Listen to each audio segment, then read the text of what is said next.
BJP கிட்டத்தட்ட 40 சீட்டு கேட்குறாங்க, 35-40 கேட்குறாங்க. இல்லை அதிமுக இல்லை 25-26 தான்ன்ற மாதிரி அவங்க சொல்லிட்டு இருக்கிறாங்க. அந்த ஒரு குழப்பம் ஓடுது. எனக்கு டபுள் டிஜிட் அவசியம் வேணுங்கிறாரு டிடிவி. இந்த மாதிரி ஒரு குழப்பம், உச்ச குழப்பம் போயிட்டு இருக்கிறதுனால இப்போ எடப்பாடி பழனிசாமியால் டேக்கிள் பண்ண முடியும். நீ பொறுப்பாளர் தான், யாருக்கு சீட்டு கொடுக்கணுங்கிறத நீ முடிவெடுக்கக்கூடாது, நான் சீட்டு கொடுப்பா அப்படிங்கிற இந்த மாதிரி ஒரு சூழ்நிலை இப்போ அடுத்த கட்ட குழப்பம், பெரிய குழப்பத்தில் இருக்காங்க. இப்போ அதனால தான் அமித்ஷா கூப்பிட்டுருக்காரு, அன்புமணியும் கூப்பிட்டுருக்காரு, டிடிவியும் கூப்பிட்டுருக்காரு. எத்தனை சீட்டு என்ன ஏதுன்னு இது என்னென்னா அமித்ஷா எல்லாத்தையும் டிக் பண்ணி பியூஷ் கோயல்கிட்ட கொடுத்து அனுப்புவார். பியூஷ் கோயல் எடப்பாடி பழனிசாமியோட உட்காந்து பேசுகிற மாதிரி ஒரு ட்ராமா பண்ணிவிட்டு இன்னும் 2 நாளில் டிக்ளேர் பண்ண போகிறாங்க. உச்ச குழப்பத்தில் இருக்கு வைக்கணும்ல. பிஜேபி அதிகமாக கேட்குது, எனக்கு ஒரு 165-170 சீட்டு எனக்கு வேணும், அப்போ தான் எனக்கு கம்ஃபர்ட்டாக இருக்குங்கிறது எடப்பாடி பழனிசாமியோடைய ஒரு வாதமாக இருக்குது. அது பிஜேபி அதெல்லாம் கிடையாது, உனக்கு 160 அவ்வளோதான், அதை வாங்கிட்டு நீ கிளம்பு. அதுக்கப்புறம் இதில் என்ன பிரச்சனைனா, இது நம்பர்ஸ்க்கு தான் இந்த பிரச்சனை. யார் யாருக்கு என்னென்ன சீட்டுங்கிறது எவ்வளோ குழப்பம் இருக்கும் பாருங்க.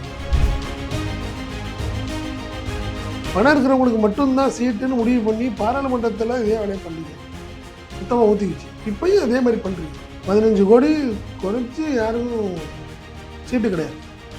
நீங்கள் 15 கோடி ஒரு தலைமைக்கு ஒரு சொல்ல வேண்டிய இடத்துல கொண்டு கொடுத்துடணும், அவங்களுக்கு தான் சீட்டு அப்படிங்கிறது தான் இன்றைக்கி இல்லாமல் ஓடிக்கிட்டு இருக்கு. இதெல்லாம் எப்படி சரியாக இருக்கும்?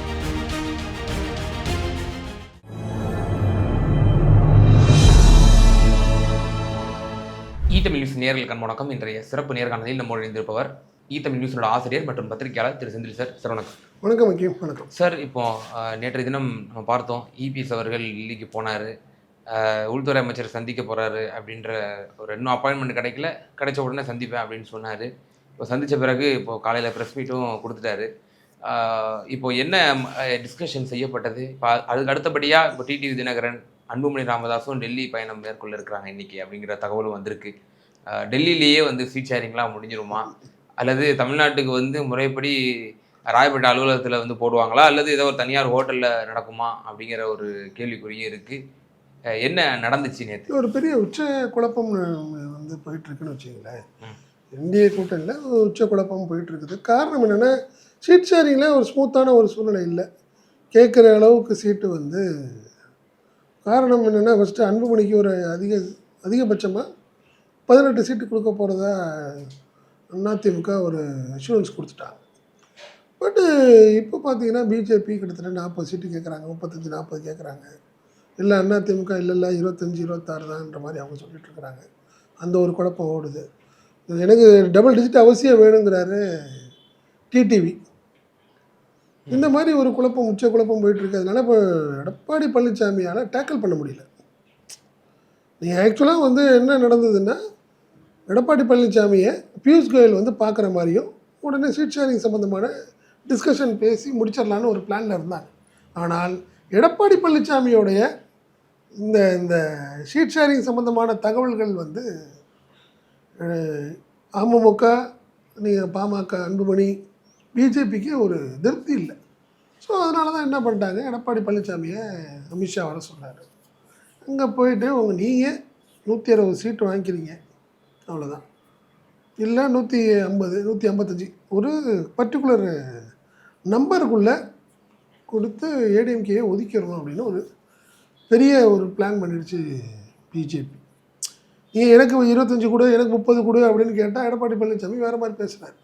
ஸோ நாங்கள் பார்த்துக்குறோம், உனக்கு எவ்வளோ சீட்டு வேணும்னு நினைக்கிற, நீ 160 உனக்கு கிளம்பு, அவ்வளோதான், மற்றதை நாங்கள் பார்த்துக்குறோங்கிற ஒரு மனநிலைக்கு பிஜேபி வந்துருச்சு. அதுக்காக தான் அமித்ஷா வர சொல்லியிருந்தது. அதுதான் என்ன, ஒரு எடப்பாடி பழனிசாமியோடைய அந்த அணுகுமுறை பிஜேபிக்கு கடுமையான அதிருப்தி. அதனால தான் அவரை 8:30 மணிக்கு பார்க்கலான்னு சொன்னவங்க, அப்புறம் 9 மணின்னு சொன்ன இடத்துல போய் பார்க்குறது 10:15 மேலே தான் பார்க்குறாரு அமித்ஷா. அவர் இல்லை அதுக்கு இபி சொத்துப்பாரா? ஏன்னா இந்த சட்டமன்ற தேர்தல் அப்படி ஒரு வேளை நீங்கள் 160 எடுத்துகிட்டு மற்ற கொடுத்துட்டு நாங்கள் பார்த்துக்குறோம் அப்படின்னு ஒரு இந்த வாசலை திறந்து வச்சாருன்னா, அடுத்து வரக்கூடிய தேர்தல்களில், நாடாளுமன்ற அடுத்து வரக்கூடிய பொது தேர்தல்களில் இபிஎஸ் நம்பி யாராவது கூட்டணிக்கு போவாங்களா அப்படிங்கிற ஒரு கேள்வியும் வந்துடும். ஒருவேளை பாஜக அவர் வந்து கலட்டி விடுறாரு. எடப்பாடி பழனிசாமியுடைய உச்சக்கட்ட இன்னைக்கு அவருடைய அதிகாரத்தின் ஒரு என்ன சொல்றது, இந்த மாயையில் இருக்கார் அவர். காரணம் என்னன்னா, பொதுச்செயலாளர் போட்டிக்கு இப்போ இனிமேல் யாரும் கிடையாது. 2026 தேர்தலுக்கு அப்புறம் அவருடைய ஜெனரல் செக்ரட்டரி போஸ்டிங்க்கு கிளைமுக்கு யாரும் இல்லை. அப்போ எல்லாமே இப்போ அவருடைய கீழே வந்துட்டாங்கன்னு வச்சுங்களேன். சசிகலா தனி கட்சி ஆரம்பிச்சிட்டாங்க. ஓபிஎஸ் போயிட்டார், அவர் திமுகவுக்கு போயிட்டார். அவர் வந்து ஒரு உச்சத்துக்கு போயிட்டார். இப்போது நீங்கள் சீட் ஷேரிங் விஷயத்தை விட்டுருங்க, நீங்கள் உட்கட்சி விஷயங்களில் பார்த்தீங்கன்னா கடுமையான ஒரு குழப்பம் வருது. 2ஆம் கட்ட தலைவர்கள் சொல்கிறது எதையுமே கேட்கறதில்ல அவர் அப்படின்னு கடுமையான அதிருப்தியில் இருக்காங்க. இது டெல்லிக்கு போகும்போது யாருமே கூட்டிகிட்டு போனாங்க, அவரை யாரையும் கூட்டிகிட்டு போகல. டெல்லிக்கு அமித்ஷாவை பார்க்கும்போது கூட அவர் யாரையுமே கூட்டிகிட்டு போகல. இது எல்லாத்துக்குமே கடுமையான அதிருப்தியில் இருக்கிறாங்க எல்லாம். ஏன்னா இப்போ நீங்கள் வேலுமணி இருக்கார், வேலுமணி வந்து ஒரு 10 தொகுதி அவர் தான் பார்க்குறாரு, திருப்பூர் அவர் தான் பார்த்துக்கிறாரு, ஊட்டி அவர் தான் பார்த்துக்கிறார். புரியுதுங்களா? இவர் என்ன இப்போ எடப்பாடி பழனிசாமி என்ன சொல்கிறாரு, நீ வந்து பொறுப்பாளர் தான், யாருக்கு சீட்டு கொடுக்கணுங்கிறத நீ முடிவெடுக்கக்கூடாது, நான் சீட்டு சொல்கிறேன்ப்பா அப்படிங்கிறார். உதாரணத்துக்கு எடுத்திங்கன்னா விஜயபாஸ்கர் இருக்கார், புதுக்கோட்டை விஜயபாஸ்கர். அங்கே அவர் 7 தொகுதி வச்சுருக்காருன்னு வச்சுங்களேன். புதுக்கோட்டையில் ஒரு ஆளை சொல்கிறார், சஜஸ்ட் பண்ணுறாரு விஜயபாஸ்கர், நான் சொல்கிற கேண்டிடேட்டை தான் நீ போடணும் தம்பி, நீ சொல்கிறதெல்லாம் எனக்கு கேட்க முடியாது தம்பின்னு சொல்லியிருக்காரு. இந்த மாதிரி ஒரு சூழ்நிலை இப்போ அடுத்த கட்ட குழப்பம், பெரிய குழப்பத்தில் இருக்காங்க. நீங்கள் ஸ்மூத்தாக இருந்து தான் கண்டிப்பாக வேலுமணியை கூட்டு போயிருப்பார். நீங்கள் மற்ற தங்கமணியெல்லாம் கூட்டிகிட்டு போகிறதெல்லாம் இல்லைங்க, வேலுமணியை கண்டிப்பாக கூட்டு போயிருப்பார், கேபி முனுசாமியை கூட்டு போயிருப்பார். 2 பேரையுமே அவாய்ட் பண்ணிட்டு போகிற அளவுக்கு அவர் இருக்கிறாருன்னா அவர் வந்து ஒரு இது ஏன் பொதுச்செயலாளர், ஏன் பொறுப்பு இது, உன்னை எதுக்கு நான் கூட்டு போகணுங்கிற ஒரு மனநிலைக்கு அவர் வந்துட்டார். அதனால் சீட் ஷேரிங் ஒரு குழப்பம், கட்சிக்குள்ளே யாருக்கு சீட்டுங்கிற விஷயத்தில் நான் தான் முடிவெடுப்பேன்னு ஒரு பெரிய லெவலில் இருக்கார். இந்த ஒரு பெரிய குழப்பத்தில் இருக்குது அதிமுக பாஜக கூட்டணின்னு வச்சுங்க. நீங்கள் நல்லா புரிஞ்சுக்கிங்கன்னா இப்போ அதனால தான் இப்போ அமித்ஷா கூப்பிட்ருக்காரு, யாரை, அன்புமணியும் கூப்பிட்ருக்காரு, டிடிவியும் கூப்பிட்ருக்காரு. எத்தனை சீட்டு என்ன ஏதுன்னு இது என்னென்னா அமித்ஷா எல்லாத்தையும் டிக் பண்ணி பியூஷ் கோயல்கிட்ட கொடுத்து அனுப்புவார். பியூஷ் கோயல் வந்து எடப்பாடி பழனிசாமியோட உட்காந்து பேசுகிற மாதிரி ஒரு ட்ராமா பண்ணிவிட்டு இன்னும் 2 நாளில் டிக்ளேர் பண்ண போகிறாங்க. உச்ச குழப்பத்தில் இருக்க வைக்கும். இதில் அவர் வந்து டிடிவிக்கு டபுள் டிஜிட்லாம் தர முடியாது, 6 சீட்டு இல்லை 7 சீட்டுன்னு அடம் பிடிக்கிறார்.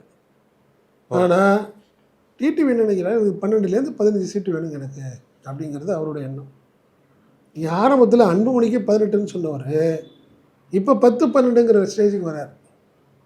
காரணம் பிஜேபி அதிகமாக கேட்குது, எனக்கு வந்து ஒரு 165-170 சீட்டு எனக்கு வேணும், அப்போ தான் எனக்கு கம்ஃபர்ட்டாக இருக்குங்கிறது எடப்பாடி பழனிசாமியுடைய ஒரு வாதமாக இருக்குது. அது பிஜேபி அதெல்லாம் கிடையாது, உனக்கு 160 அவ்வளோதான், அதை வாங்கிட்டு நீ கிளம்பு.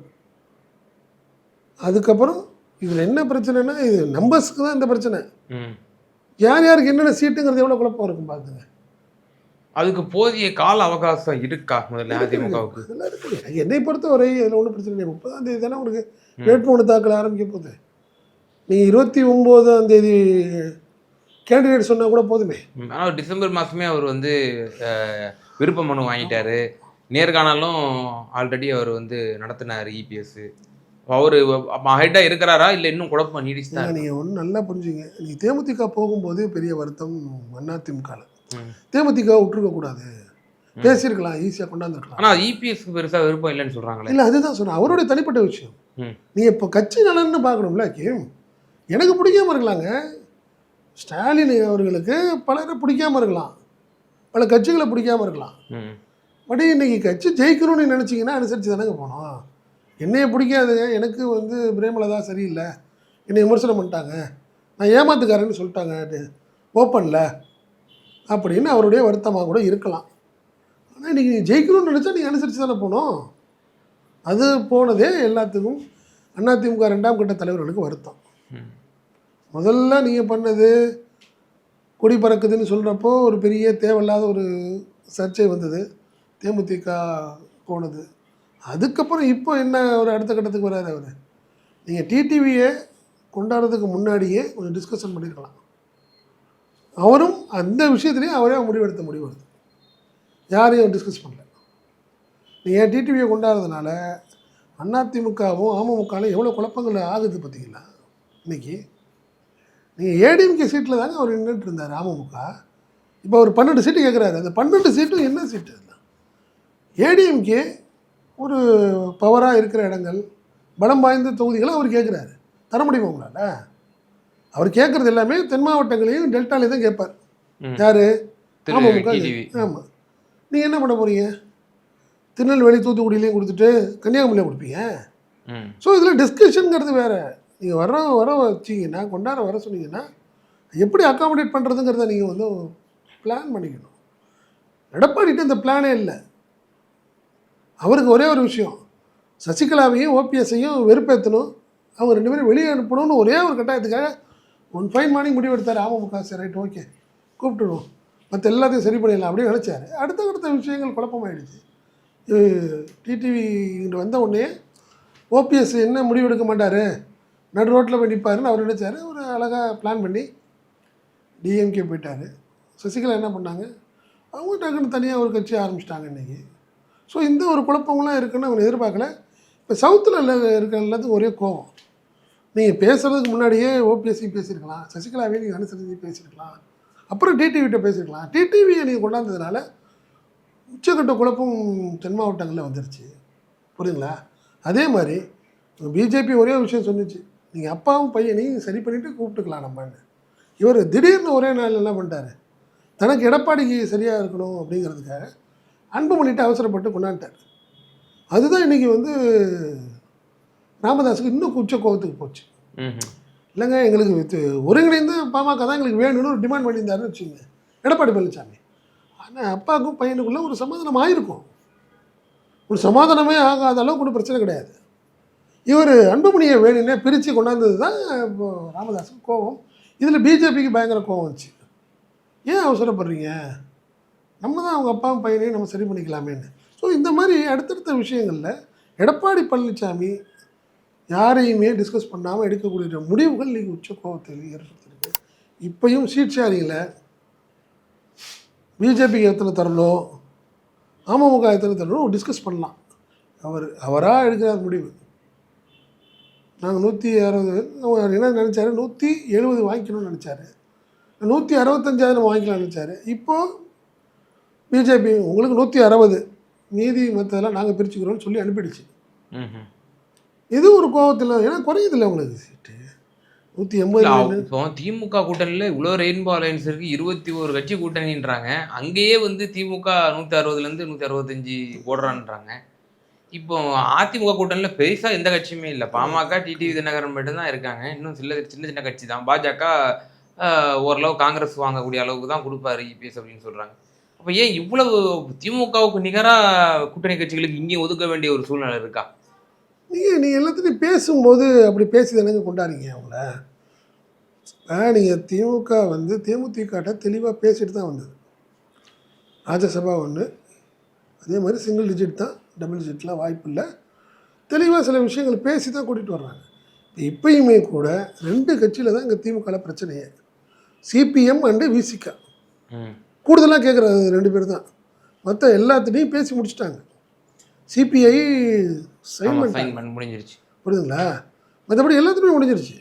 2 பேர் தான். சிபிஎம்மும் வந்து காங்கிரஸுக்கு எவ்வளோ கொடுத்துருக்கீங்க, எங்களுக்கு கொடுக்கக்கூடாதுன்னு அவங்க கேட்குறாங்க.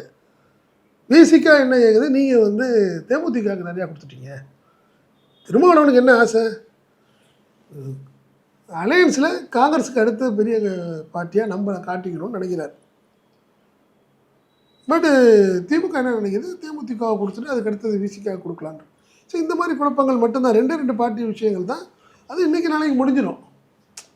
நீங்கள் அவ்வளோதான், அதில் ஒன்றும் மாற்றலை. பட் இங்கே வந்து ஒரு பிளானு அன்பிளான்டில் கொண்டாந்து ஒரு அவசரத்தில் நடந்த விஷயங்கள் எல்லாமே இந்த குழப்பத்துக்கு காரணமே என்னை பொறுத்த வரைக்கும் விஜய் எதிர்பார்த்து இருந்ததோட விளைவு தான். நான் முந்தானத்து வரைக்கும் அவங்க வந்து விஜயை நம்பிட்டு இருந்தாங்க, எப்படியாவது பிஜேபி டைட் பண்ணி கொண்டாந்துடும் அவங்களுடைய ஆசை இருந்துகிட்டே இருந்துச்சு. பட் இல்லைங்கிற ஒரு ஆகிடுச்சு. அதே ஒரு அதிமுகவுடைய தொண்டர்கள் தலைவர்கள் பற்றியில் ஒரு பெரிய வீக் ஆகிடுச்சு, ஒரு சோர்வை ஏற்படுத்திடுச்சு. இப்போ எடப்பாடியுடைய பழனிசாமியுடைய சில செயல்பாடுகள் அவருடைய திட்டங்கள் இந்த விஷயமும் அடுத்த கட்டத்துக்கு ஒரு பெரிய சோர்வை ஏற்படுத்தியிருக்கு. இப்போ உச்சக்கட்ட கோபத்திலையும் குழப்பத்திலையும் இருக்கிறாங்க 2ஆம் கட்ட தலைவர்கள். நம்மளை எதையுமே டிஸ்கஸ் பண்ணாமல் பண்ணிகிட்டு இருக்காரு. நம்ம ஏற்கனவே பல முறை சொன்னோம், நம்ம வெங்கடேஷ் அவருடைய மைத்துனர், எடப்பாடி பழனிசாமி அவருடைய பையன் மிதுன், இவங்கள வச்சு டீம். அடுத்தது இளங்கோ, சேலம் இளங்கோவன், இவங்கள வச்சு தான் அவர் முழுக்க ஒர்க் பண்ணிருக்காரு.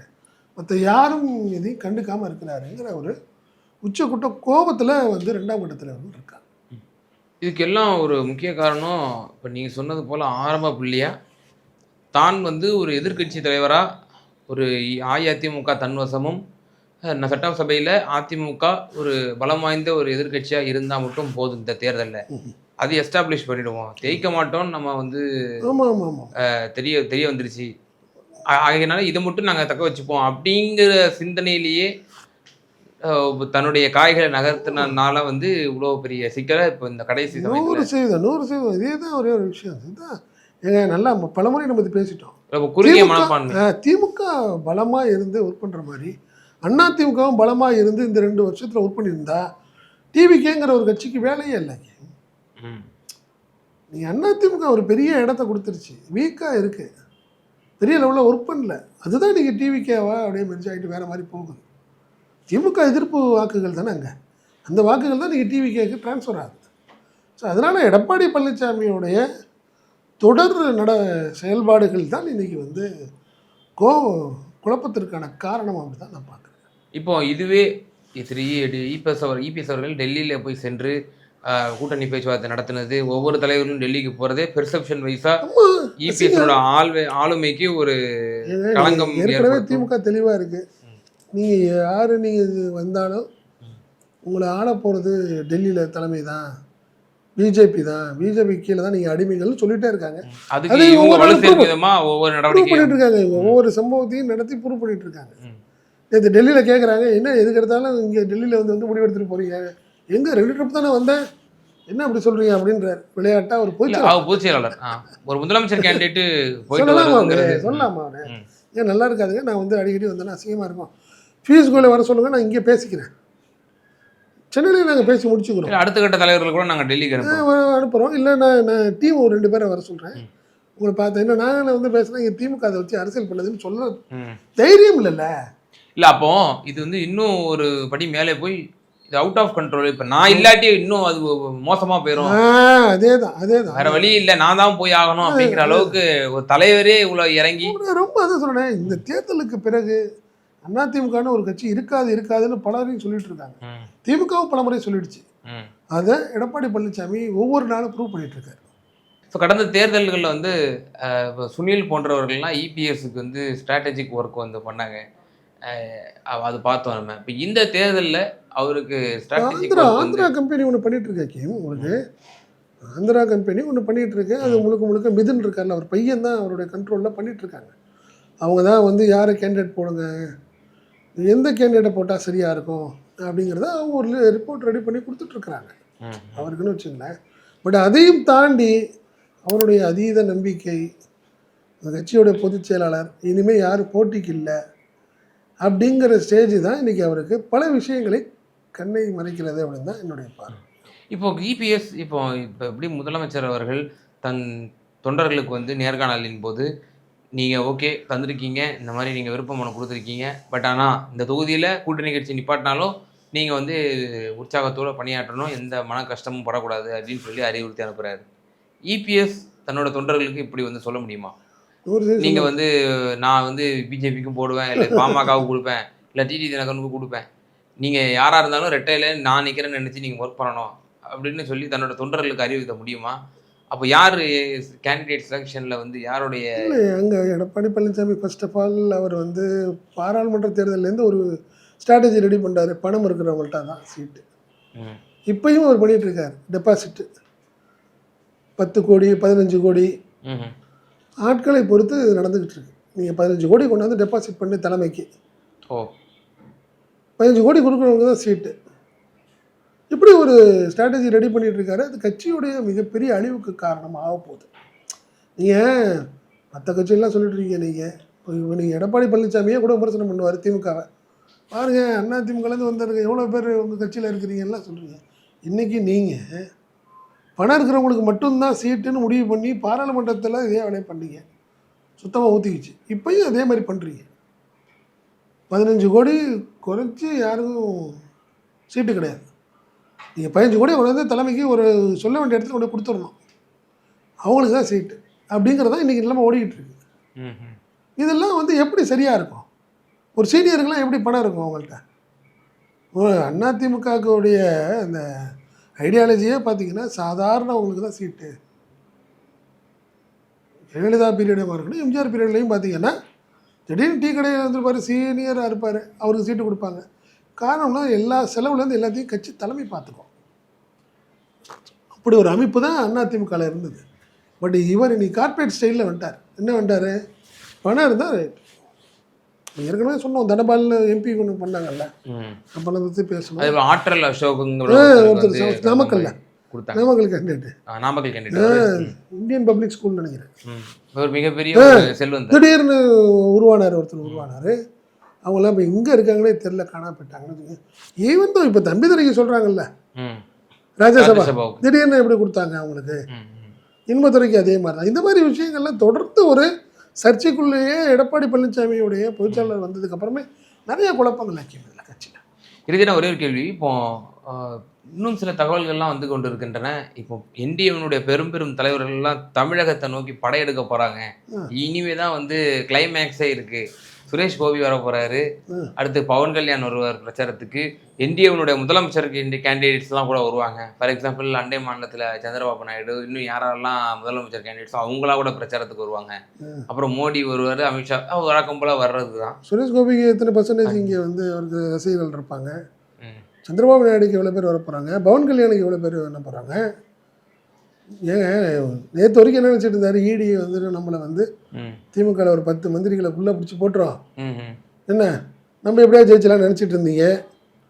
பட்டு அதுக்கான சூழ்நிலை இல்லை இப்போ.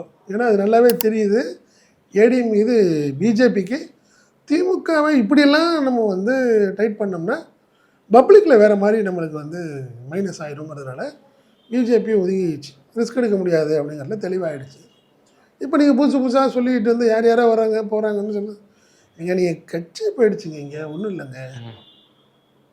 நீங்கள் அதான் சொல்ல, நீங்கள் விஜய்கிட்ட இருக்கிற ஒரு கட்சி கூட உங்கள்கிட்ட சுத்தமாக இல்லாமல். பீகாருக்கு நம்ம முதலமைச்சர் தான் போயிட்டு வந்தார், அப்போ அந்த தோல்விக்கு நம்ம முதலமைச்சர் தான் காரணம். கூட்டணி இல்லை, கூட்டணியோடைய ஒரு பேரணியில் கலந்துக்கிறது இல்லையோ, கூட்டணி இது ஒரு பொதுக்கூட்டத்தில் கலந்துக்கிட்டு பேசுகிறதுனாலே கிடையாது.